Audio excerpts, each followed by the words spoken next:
तो नमस्कार दोस्तों, स्वागत है मगर ट्यूटोरियल्स में। उम्मीद करता हूं सब लोग स्वस्थ होंगे, व्यस्त होंगे, ज़बरदस्त होंगे।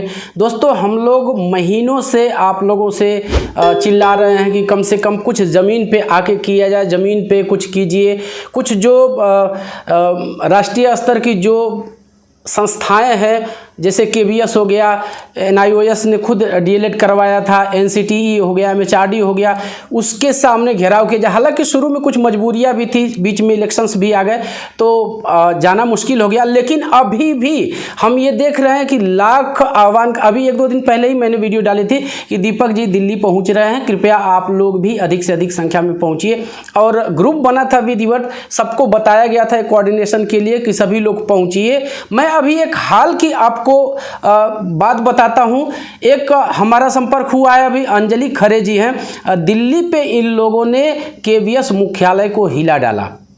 जी, KVS मुख्यालय को एक लड़की होकर के भी इन लोगों ने, और मुश्किल से ज़्यादा संख्या नहीं, 150 लोगों को लेकर इन्होंने KVS मुख्यालय को हिला डाला।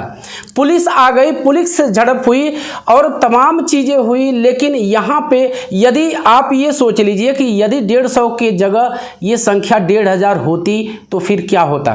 कहने को हम 14 लाख हैं, 14 लाख NIOS कैंडिडेट हैं, लेकिन अभी मौके पे आप जाके देखिए तो क्या है, हमारी शक्ति क्या है। जितने प्रभावित हैं, कम से कम वो संख्या तो दिखनी चाहिए। कागजों पे हम 14 लाख चिल्लाते हैं, लेकिन अभी यहाँ जब धरने प्रदर्शन की बात हो रही है तो फिर कितने लोग दिखाई दे रहे हैं, गिने चुने लोग दिखाई दे रहे हैं। ऐसे काम नहीं चलेगा, आप लोग को समझना पड़ेगा, ये जिम्मेदारी सबकी है। मैं फिर से एक बार कहता हूं कि लड़की होकर के भी उन्होंने KVS मुख्यालय को हिला डाला, पुलिस प्रशासन को बुलाना पड़ा। मतलब प्रशासन की बेचैनी आप समझ सकते हैं। जब 150 अभ्यर्थी वहां बैठे हैं और प्रशासन बेचैन हो रहा है। मैं फिर से बात को दोहराता हूं कि यदि वही संख्या 1500 होती, 2000 होती तो फिर क्या होता। आप लोग को संख्या बल दिखाना ही पड़ेगा। देखिए पहले अपडेट, आप लोगों को क्या लगता है ये चीज़ें क्यों हो रही है? क्या आप घर में बैठे बैठे, बहुत सपोर्ट आप लोगों ने किया, यूट्यूब पे भी हमें किया, तमाम व्हाट्सएप ग्रुपों में हमारी साथ साथ बातचीत होती है, लेकिन अभी वर्चुअली सपोर्ट किया, उसके लिए बहुत बहुत थैंक्स आप लोगों का। लेकिन अब वर्चुअली सपोर्ट का समय नहीं है, आपको फिजिकली सपोर्ट भी आके ज़मीन पे करना पड़ेगा। और यदि ऐसा आप कर जाते हैं तो विश्वास मानिए कि वो दिन दूर नहीं होगा जब NIOS DLED अपना पुराना स्वाभिमान बाइज्जत लेके आएगा। ठीक है, कोर्ट की कार्रवाइयाँ चल रही हैं, कोर्ट का कार्रवाइयाँ, उस पर हम टीका टिप्पणी भी नहीं करना चाहेंगे। लेकिन समय किसके पास है? क्या आपके पास समय है?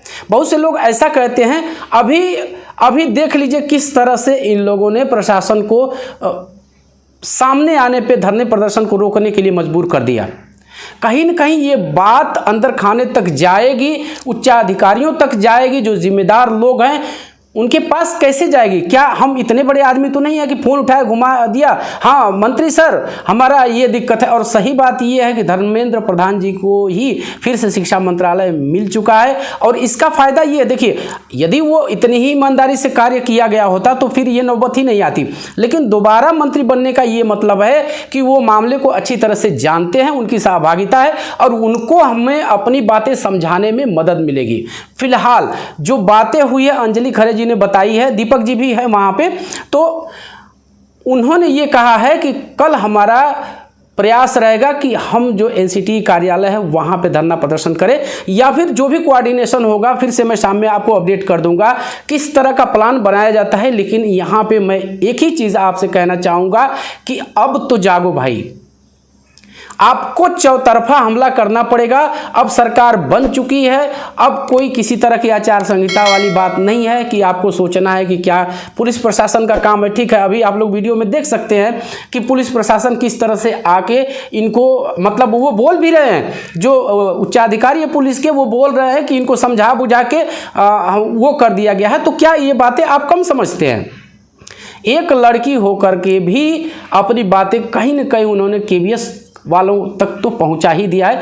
अब उनके उच्चाधिकारियों तक बात जाएगी, वो इस पे ये तो कम से कम बात आएगी कि ये हो क्या रहा है, क्यों हो रहा है, ये किस लिए हो रहा है। जाहिर सी बात है NIS DLED जो करवाया गया वो पूरी तरह से NCTE के मानकों के अनुरूप करवाया गया, पूरी तरह से उसका यदि आप लोगों ने सारी चीज़ें देखी है, बार बार मैंने भी आपको उस बारे में ब्रीफ किया है कि पूरी तरह से एक वैलिड कोर्स है। और अपेंडिक्स 9 यदि आप लोगों ने पढ़ा होगा, साफ साफ लिखा हुआ है उसमें कि ये पूरी तरह से रेगुलर DLED के पैरेलल कोर्स है। पाठ्यक्रम बिल्कुल रेगुलर DLED की तरह ही है, उसी का पाठ्यक्रम है। तो फिर दिक्कत कहाँ से आ गई, क्यों माननीय सुप्रीम कोर्ट ने इनवैलिड किया। अब यहाँ पे ज़रूरी है कि सरकार हस्तक्षेप करे, और सरकार को शौक तो है नहीं कि वो हस्तक्षेप करेगी।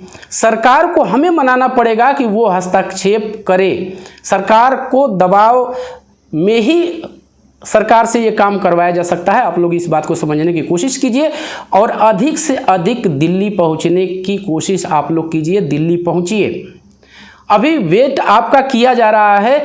जैसे ही ये संख्या एक हम कह सकते हैं कि जो एक ज़रूरी संख्या है वो पहुंच जाती है तो बहुत सारा आपको मदद मिलती है। यदि सरकार अपनी तरफ से इस मामले की पैरवी करने के लिए रेडी हो जाती है तो आप मान के चलिए कि NIS DLED जल्दी ही वैलिड हो जाएगा। एक व्हाट्सएप ग्रुप का नंबर लिंक जारी किया गया है संगठन की तरफ से, वो अंजलि खरे जी ने ही हमें दिया है। तो वो आपको टेलीग्राम पे मगन ट्यूटोरियल्स का जो ऑफिशियल टेलीग्राम चैनल है वहाँ पे आपको वो मिल जाएगा। उस ग्रुप से आप जुड़िए। और बिहार से दीपक जी हैं, वो भी संपर्क में है, तो उनका भी जो ग्रुप है वो भी मैं आपको शेयर कर दूंगा टेलीग्राम पे, तो उस पर आप लोग जुड़ जाइए। मैं अपनी तरफ से आपसे एक आह्वान करना चाहूँगा कि एक लड़की होकर के भी दिल्ली जैसे शहर में, वहाँ की लोकल नहीं बल्कि वहाँ की हम कहें कि वहाँ जो भी गए हैं दूर से ही गए हैं, और उतने दूर जाके पुलिस प्रशासन को एक तरह से हिला के रख दिया।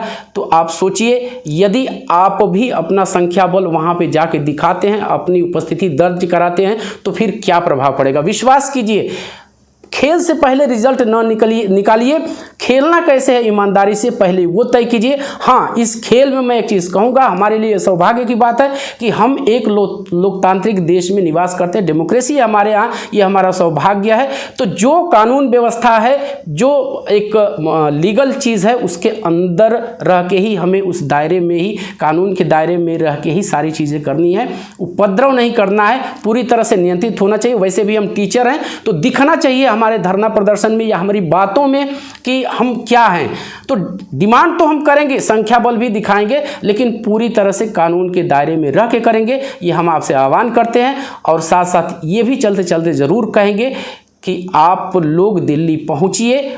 और कोऑर्डिनेशन के लिए, रेफरेंस के लिए मैं आपको व्हाट्सएप ग्रुप का लिंक शेयर कर रहा हूं। टेलीग्राम से जुड़ जाइए आप लोग, वहां पे आपको मिल जाएगी।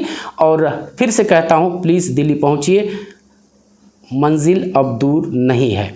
तो बस दोस्तों, आज के लिए इतना ही था। उम्मीद करते हैं कि आपको ये अपडेट पसंद आई होगी। फर्दर कोई भी अपडेट होगी हम आपके सामने लेके आते रहेंगे।